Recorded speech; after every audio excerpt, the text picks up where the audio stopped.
My boyfriend won't stop giggling with my female coworker and teaching her his native language. Vera started at my waitressing job 4 months ago, and the moment she saw my boyfriend Haido, she decided he was hers. When she saw us having lunch for the first time, she waited until I got up to use the bathroom, then sat down in my seat next to his. She pressed her hips against his and flashed a flirty smile before saying, "Konnichiwa." You see, my boyfriend is half Japanese like me, and Vera hated that we had something to bond over that she couldn't be a part of. So when he awkwardly said it back, she saw this as her chance.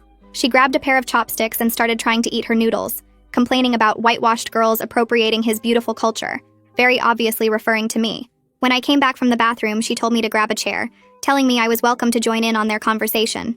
It definitely struck a nerve, but I was so secure in Haido and I's relationship I didn't even mind, until Vera started trying to implode us. She'd corner him when I wasn't looking and tell him innuendo-style phrases in Japanese that she got off Google Translate. Whenever we were talking, she'd always squeeze past us, very slowly, sometimes making sure to rub her behind against Haido, and other times facing him directly, and giving him the F me eyes.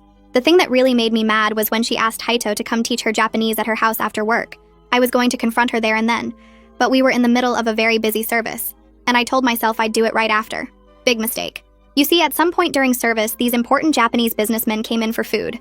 They were at my section, but Vera practically shoved me aside to serve them. "Please speak Japanese. I understand everything," she told them. They looked pleasantly surprised and started rattling off their order with specific modifications and allergies. Vera just kept saying, "Hi, hi," while scribbling nonsense. 45 minutes later, it was chaos. One guy got served the wrong starter. Another received 2 sushi orders instead of his chicken chow mein. And the third guy actually started having an allergic reaction to shellfish, which he asked to exclude. That's when Vera did it.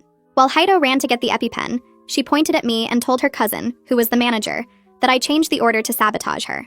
And without verifying anything, her cousin wrote me up on the spot in front of everyone. "One more incident and you're terminated." I went home crushed and just cried to Haido. I was wondering if just quitting was my best option, until Haido suggested something. If she wants me to teach her Japanese, let's do exactly that. Over the next few weeks, we set our plan into place. At the restaurant, Haito and I feigned relationship problems, and of course, Vera jumped at the opportunity to comfort him. She started sitting next to him again, placing his hand on her shoulder, getting dangerously close.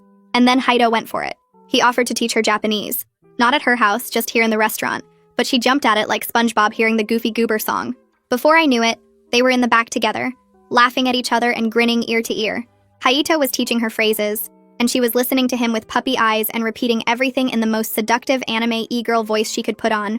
Me and Haito would exchange quick glances, trying not to laugh because these phrases were just ridiculous. Very soon, he convinced her to start saying these phrases to customers. I would waitress next to her and hear her say, "Kuso baba," meaning crap